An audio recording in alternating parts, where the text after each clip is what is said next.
with your host, Andrew Romanella. When you play Battle in Mario Kart and you don't turn off any of the items, there are bananas everywhere. I mean, it's like you're losing your balloons because you're slipping on bananas left and right. Bananas everywhere. What's going on, everybody? Welcome in to another edition of The Rome Show here on 12ouncesports.com, broadcasting live on YouTube, X, Roku, and Fire TV. I'm your host, Andrew Romanella. I got you for the next 30 minutes or so, and we got some NCAA basketball to talk about. We got some National Football League rule changes to talk about, and we have some daily picks to make for the people. Before we get into the fun day of sports on this Thursday, March 20th, 2025, we remind you to get in on the action, YouTube or X. Go ahead and get to the comment section of YouTube or X, and you can get up on the show live. And you can give us your thoughts, and we can converse, and we can have all the fun that you want to have. The social media handles, 12OZ Sports or The Rome Show 1, The Rome Show, the number 1, or the number 12, OZ Sports. Facebook, X, TikTok, all the social media. Just follow us there. All right, ladies and gentlemen, it is officially time for the NCAA tournament field of 64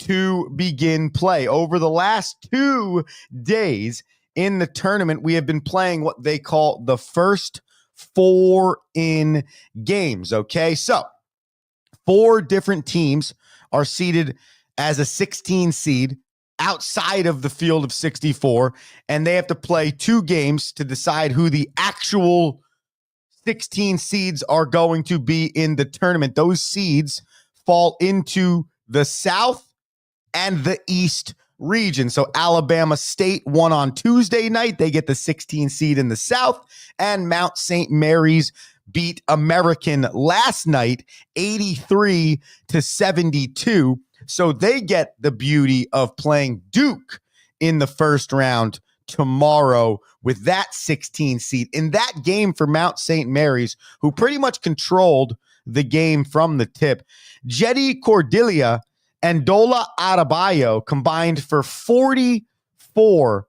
of Mount St. Mary's 83 offensive points on 9 of 26 from the field. 3 starters for Mount St. Mary's combined for 62 points of the 83.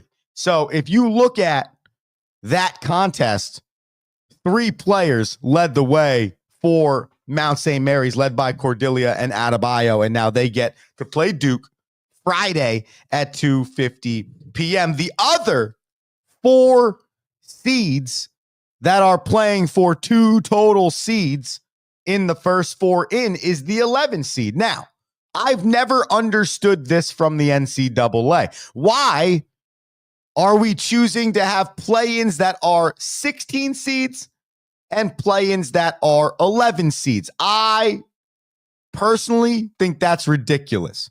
If you're in the point of being a potential play-in, you should not be an 11 seed, right? And I get the idea of, okay, well, let's take the 2 teams we just talked about, American and Mount St. Mary's. Those teams could be 30-4, win their conference tournament, and probably still not be as good as a team like North Carolina, who, from all indications, was the last team chosen to be into the tournament. So by nature, wouldn't you think they're the last seed in the tournament? Well, no, because that's not exactly how they rank them. I still think it's stupid. Okay? I still think it's stupid. Like, there should not be a scenario where a team has to play an extra game than other teams, yet they are ranked higher. If you're throwing the conference championship thing out the window because you're willing to rank teams that didn't win a conference championship over teams that did win a conference championship, then just seed the entire tournament. Why do we need the first 4 games to then get to the field of 64? Or if you want to do the first 4 games, make it like the NBA play-in tournament where it's the last 4 teams. So reserve those 16 seeds for the last teams in. So if you have to play 4 16-seeded games, the last 8 teams that are chosen to make the tournament then become those seeds.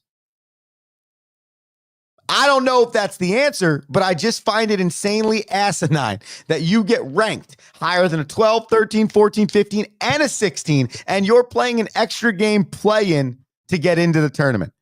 Just wild to me. Nonetheless, though, Xavier in the other game handled their business last night with a furious comeback against Texas. In this contest, Texas was leading after the first half by 8 points. Xavier outscored the Longhorns in the second half 47-33 to get that 11 seed. There were 5 different Musketeer scorers in double figures, led by Marcus Foster, 22 points on 8 of 9 shooting.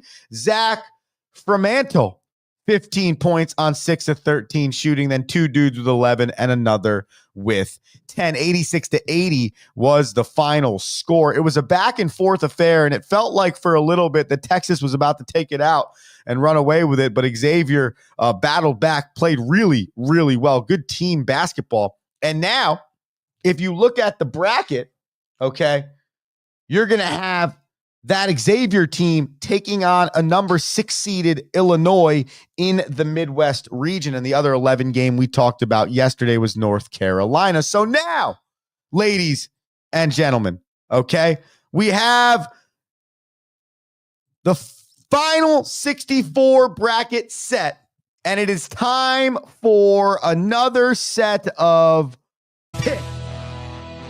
What I like to call Romotology for the people. Yesterday, I think if you were listening to the show, you probably should have heard Rocky and I go through the South and the East of our bracket. What I thought I could do here for the people is to get started. I'll run through the picks that I gave you from yesterday really quickly, just so you can have an idea of the full bracket. So in the South, Auburn. I got Louisville. UC San Diego beating Michigan. Texas A&M beating Yale. I got UNC taking down Ole Miss. Iowa State over Lipscomb. New Mexico over Marquette. And Michigan State over Bryant. Duke over Mount St. Mary's, Mississippi State over Baylor, Oregon over Liberty, Arizona over Akron, VCU over BYU, Wisconsin over Montana, St. Mary's over Vanderbilt, Alabama over Robert Morris, and those are the South and the East regions. I'm going to go further on that in a second, but we got to pick the first round games in the West and the Midwest. Let's start with Florida versus Norfolk State. We'll take Florida in that 1v16 matchup. I don't think we're getting an FDU versus Purdue situation. Okay, then you move on to the 2-time defending champion UConn Huskies, who are not the same team that has won the back-to-back championships, and they take on an Oklahoma team that is really good, led by Liam McNeely, 14 points per game and 6 rebounds. I think no matter who your coach is and no matter what your year has been, I am a huge fan of teams that know how to win in the tournament. And I think I'm going to take UConn over Oklahoma. Oklahoma started their season hot, but has really cooled down. So give me Hurley and the UConn Huskies. I got Colorado State 12, upsetting Memphis, number 5. Colorado State's won 10 straight games heading into the tournament, including the Mountain West Conference final over Boise State. They also have a lot of wins against the BPI top 50, which I think matters. Memphis, they're just one of those teams that I don't necessarily fully trust. They could play some of the best basketball you've ever seen, and then they could lose by 22 to a team that's not that good. So give me the 12-5 Colorado State over Memphis. I got Maryland losing to number 13 Grand Canyon. You know, for the last 2 years, Grand Canyon's been in this tournament, and they've been really good at basketball. They're really old, and I like old teams over anybody. Maryland's tough when they start a game really, really well, but it's been proven that when their bench comes in, they're not as good. So I'm taking Grand Canyon there. So in that little quadro box, I got a 12 beating a 5 and a 13 beating a 4. That's just the way the parity in the NCAA sports goes, and I'm riding with it. I got Missouri over Drake. I know a lot of people are on the Drake bandwagon, but I really like Mizzou. They can score the basketball. They're a very accurate shooting team, and they're a team that can score from the outside and from the inside, and I think that matters. I am scared of teams that shoot a lot of three-pointers, especially in the tournament. Drake is a team that can play multiple different ways. However, I don't know why, just based on feel here, because I don't have a lot of information on either of these two teams. I'm taking Missouri. Texas Tech, I got them over UNC Wilmington. Kansas versus Arkansas. Bill Self, John Calipari. How about that matchup? By pure belief in the fact that I love Bill Self as a head coach, I'm going to take Kansas over Arkansas. I think that they're a slightly stronger team, and I think Arkansas, you know what? Let me take that back. I think John Calipari has proven, no matter where he's coached, that for some reason in the tournament, he is not as strong as a head coach. So give me Kansas there. And then I got St. John's over Omaha to round out round number 1 of my West region. Going to the Midwest, Houston, yes, over SIUE. I think that's Southern Illinois University of something. Either way, I have Houston going far in this tournament. They can play really good defense, really good offense, and they're really old. So that's good too. Gonzaga versus Georgia. I just believe in Mark Few and the Gonzaga. I think they're the Bulldogs.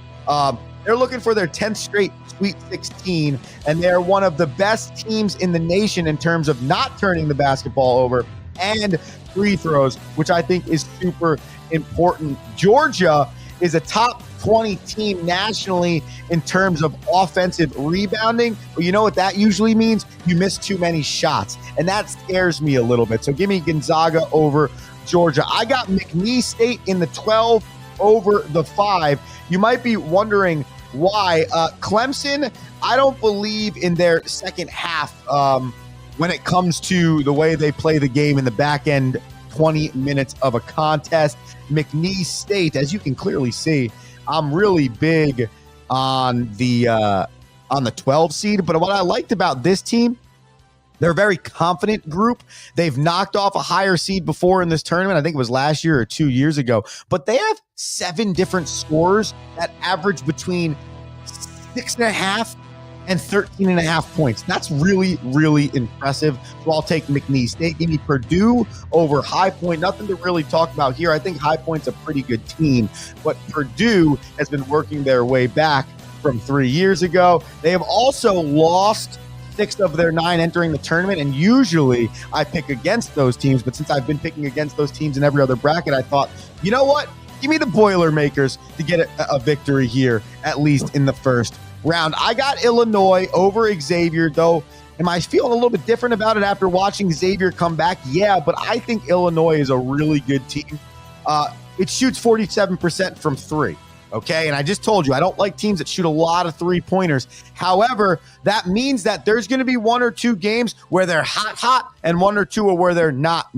And so I think Illinois comes out, gets their 1 victory in this tournament, dominating the three-point line right here. And then based on my fact that I'm taking Kentucky over Troy in the 13-14, I think then they're going to have to face a tough Kentucky team, and that's where the three-point line ends for Illinois. But I got them beating Xavier 6-11. Finally, UCLA 7 over Utah State 10. I really like the Bruins entering this tournament. I really like the way they've played against good teams. I know they're not happy about the way they played in the Big Ten tournament, so I think that's going to be a chip on their shoulder.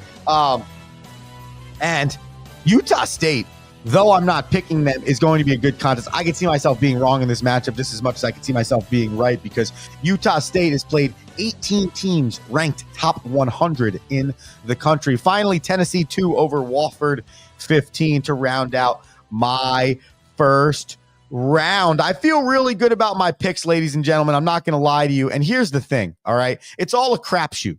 There's literally no reason why, okay, to pick one or the other outside of your own personal feeling. Some people might be because they like the mascot better. Some people might be because they like the defensive efficiency better.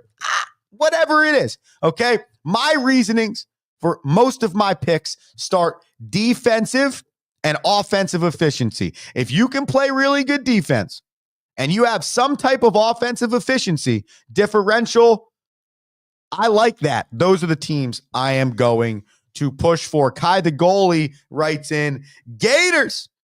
That's right, Kai. They got a chance here. And when I get back from this commercial break, I am going to reveal what my Elite 8, Final 4, and championship matchup are. And I'll see if the aforementioned Florida Gators make a run. And Mike Carvelis writes in, hello, Daily Dive. Check out Daily Dive Lacrosse Show, daily 1 p.m. You heard that. Daily Lacrosse Show, the only one I personally know of in North of America. So you want to check it out, 1 p.m., Daily Dive. Check out Mike. Does a fantastic job on his awesome show. He says, give me number 13 seed, Grand Canyon. Yeah, Mikey, I like that one. I'm going to tell you right now. I'll teaser this one for you so that I can get people to want to know what the rest of my picks are. I have Grand Canyon going to the Sweet 16. You know, between the two last write-ins, Grand Canyon and Florida could meet in the Sweet 16 if Florida can get through UConn and Grand Canyon can get through either Maryland, Memphis, and or Colorado State. Gosh, I love tournament time. I freaking love tournament time. When we get back, Elite 8, Final 4 championship, and rule changes in the National Football League that I think are very interesting, but we can leave that opinion for you, the people. I am Andrew Romanella. We're here on a Thursday. We're on 12OZ Sports, YouTube, X, Roku, and Fire TV. It's me, it's you, it's the Rome Show. We're back after this. Need tickets to that next event? Well, at 12-Ounce Sports, we've got them with soccer anywhere in the world. Tickets to any venue, any sport. Want to go to NCAA or NFL football matches? We've got them. Yeah. Baseball at every level. Every Power 5 matchup is available. Don't forget, costumes and paint are optional. What's that? You want to go to Broadway? We have those too. Want to jam out? Every concert, every artist. That's right. At 12-Ounce Sports, we've got the tickets for less. 12ozsports.com/tickets. That's 12ouncesports.com/tickets.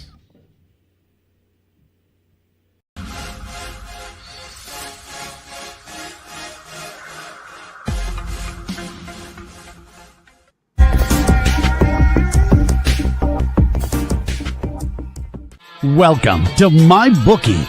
You're ready to create an account and start making money, and we're here to help. And remember, you can get a bonus of up to $1,000 on your first deposit. Now you're ready to bet. Just go to mybookie.ag, visit the sportsbook, click on your bet, and input the amount you want to risk or win in the bet slip. Yes, it's that easy. Just remember, at MyBookie, you play, you win, you get paid.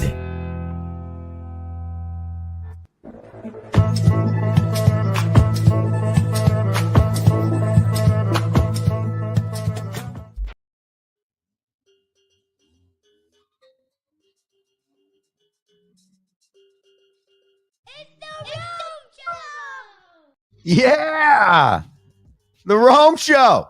12ozsports.com, YouTube, X, Fire TV, Roku TV, all the TVs. We're here. We're better than ever. I'm Andrew Romanella. We got like 6 to 10 minutes left on the show. Depending on what day it is, we got like 15 minutes left on the show, 2 minutes left on the show. You know, it's my goal to keep the people guessing in a good way, because then they want to come back for more the next day. It's like, what's he going to give us today? What color is he going to wear? What's his headband look like? I realized quickly today during the commercial break, I matched the MyBookie ad, which is fire. So head to mybookie.ag and get yourself some of that $10 to $1,000 in bonus back cash. I mean, heck, we do a daily banana show at the end of this show every single time. And just so we are aware, I am almost 20 games over 500 on my picks this year. And in the history of the Rome Show on 12OZ Sports, we are like plus 35 in our differential wins to losses. So get on the MyBookie, all right? Get yourself an account and start making picks that come from the Rome Show. Oh, by the way, social media, the Rome Show 1 or 12OZ Sports. Let's get to the Elite Eight. Let's get to the Final Four. Let's pick our champion, and I got to talk to you about the NFL before we get out of here. Okay. In the South region, I have number 1 Auburn, okay, reaching the Elite Eight against number 3 Iowa State. The number 2 seed in this region is Michigan State. I have Iowa State facing off against UNC, beating UNC. I got number 10 New Mexico headed to the Sweet 16 where they'll face off against Iowa State. Auburn takes their traditional road, regardless of playing a 12 seed, 8 seed, or whoever. 1-1-1 win, bang, 4th game, Elite Eight. They take on Iowa State. In the West, I got Florida, the number 1 seed, against St. John's, the number 2 seed. I really like the type of basketball that Florida plays. I made this mention the other day. Their head coach has never won a tourney game, but that doesn't matter to me because you could be the best or the worst head coach in the world. The players got to play. So if they can get themselves rolled in games 1 and then they can beat a UConn or an Oklahoma in round 2, that's a lot of confidence for that Florida team to ride. And St. John's, I just believe that every stop Rick Pitino's at, he has that run.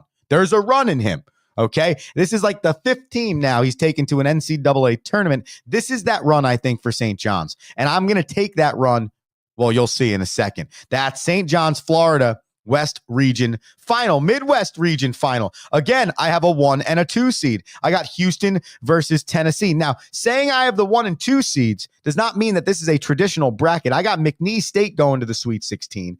I got UCLA. I got Kentucky, Tennessee, Houston, and McNeese State in the Sweet 16 of that region with a few upsets, as you heard me before.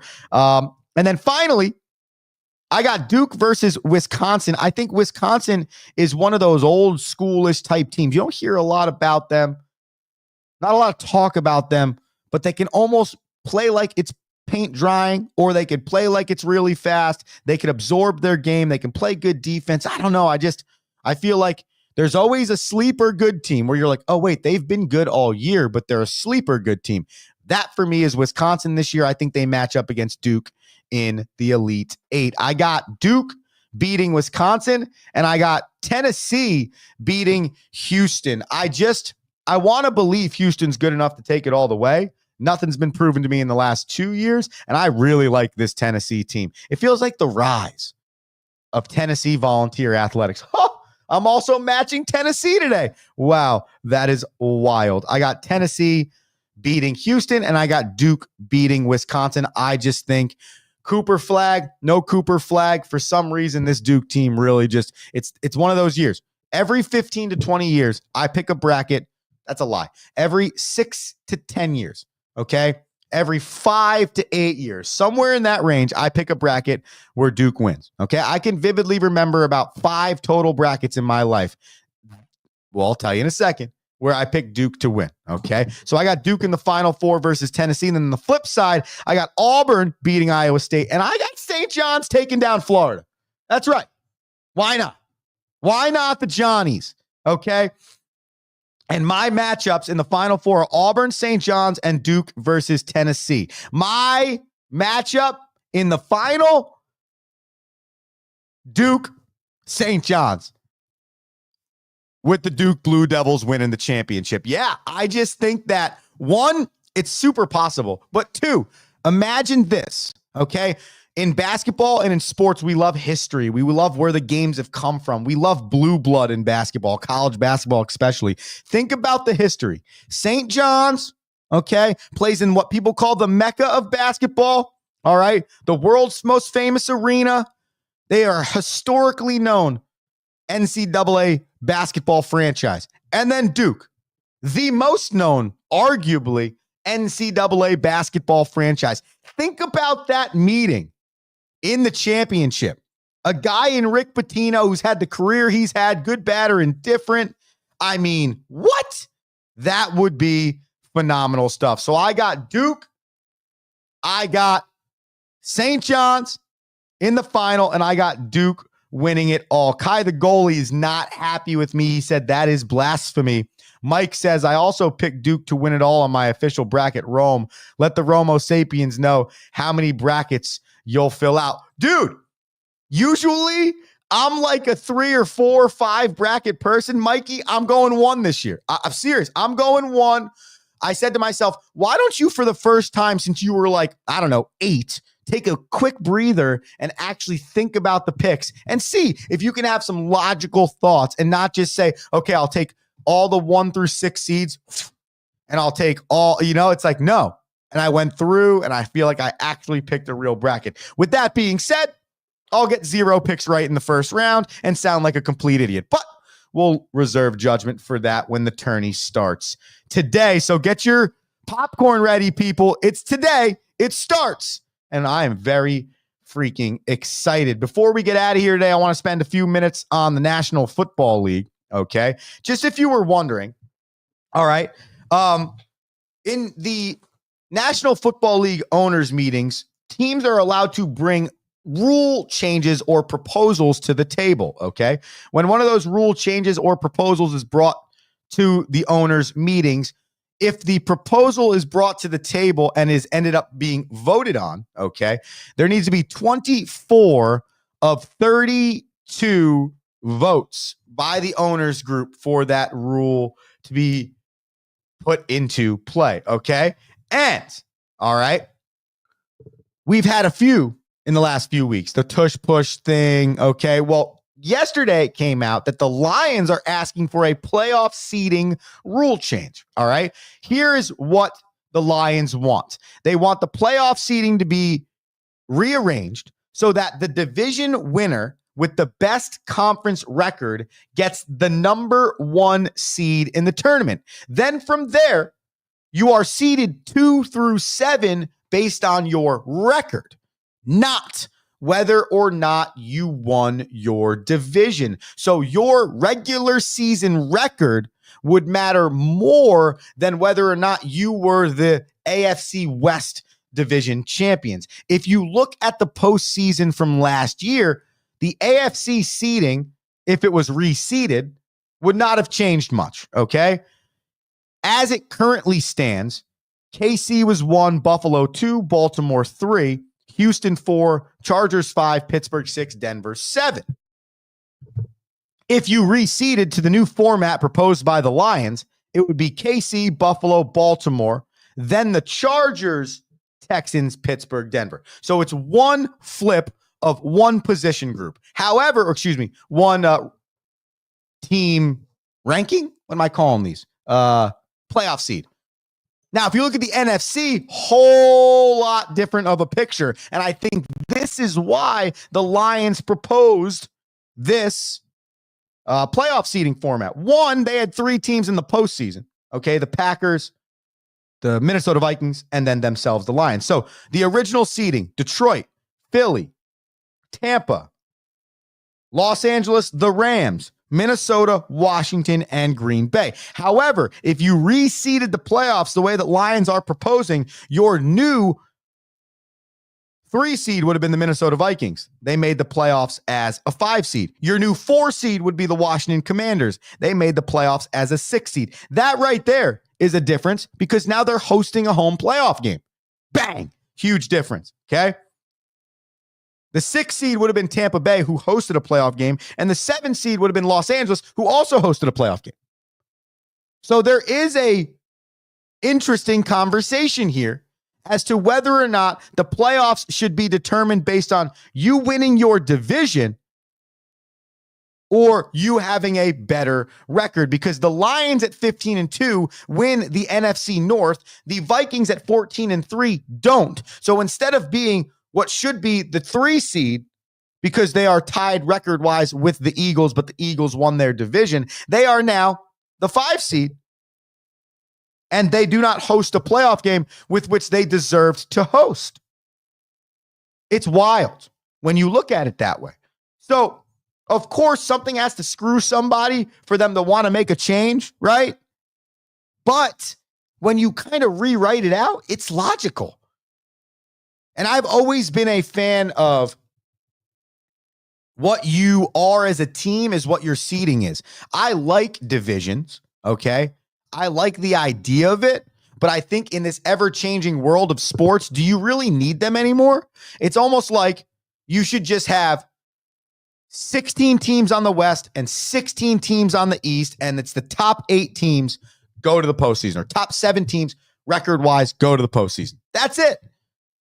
And then the team with the best record overall is the 1 seed, and you go from there. It probably in every sport would just make life a whole lot easier. But nonetheless, some rule changes being proposed for the National Football League. Some others are everyone's got to touch the football in overtime. There's no automatic first down on defensive holding, which is a good one that I like. So over the next few weeks, besides the free agency thing and the pro days and the draft, in the back of your mind, this is a really big year. There's been a lot of proposals on rule changes from some of these owners, and I'm curious to see what happens with some of these rules. Some I agree with and some that I don't. All right, let's finish the show the best way we know how.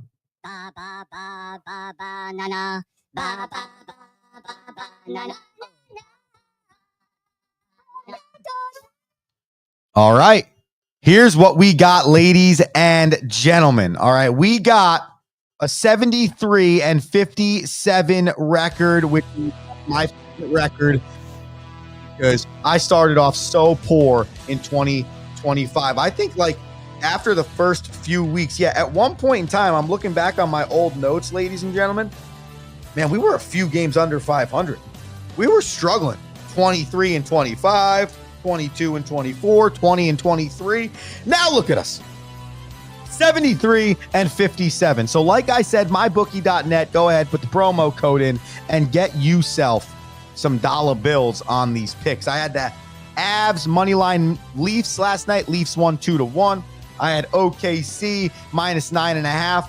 I believe it was against Detroit or someone atrocious. They won by way more than 9.5. So a 1-1 night. Tonight, I'm staying in basketball, okay? The Knicks, they're 6-4 in their last 10, 1-2 straight, playing a not-so-good Hornets team who not only is not so good of a Hornets team, but they've lost 3 straight, and 3 of their last 7 in terms of victories. So I got the Knicks, and they're only favored by 8.5, and they're at home. So give me the Knicks minus the 8.5, and then the Lakers are home. They are underdogs against the Milwaukee Bucks. Milwaukee's been 500 team over the last 15 to 20 games. The Lakers have been a really good team over the last 15 to 20 games. They've won 2 straight and they're 6-4 in their last 10 specifically. So I'll take the Lakers at the +2.5. Just 2 really simple and easy picks for the people today on the Rome Show. And that, ladies and gentlemen, we'll call it. Andrew Romanella, 12 Ounce Sports, the Rome Show 1 on all the social media sites. Appreciate you tuning in. Thank you to everybody that wrote in and commented. I saw late Michael Day, one of our favorite listeners, wrote in. I picked 4 brackets, and historically speaking, they will be dead by Sunday. Mikey, the other Mikey, I told you, same names, a lot happen at this show. I feel that on a high level, and I'm sure others do too. Let us know on social media who you're picking as your national champion. Reach out to us. Tune in tomorrow as we break down the Thursday night games and get you ready for the weekend. Andrew Romanella saying, have an electric day, and peace. Thank you for listening.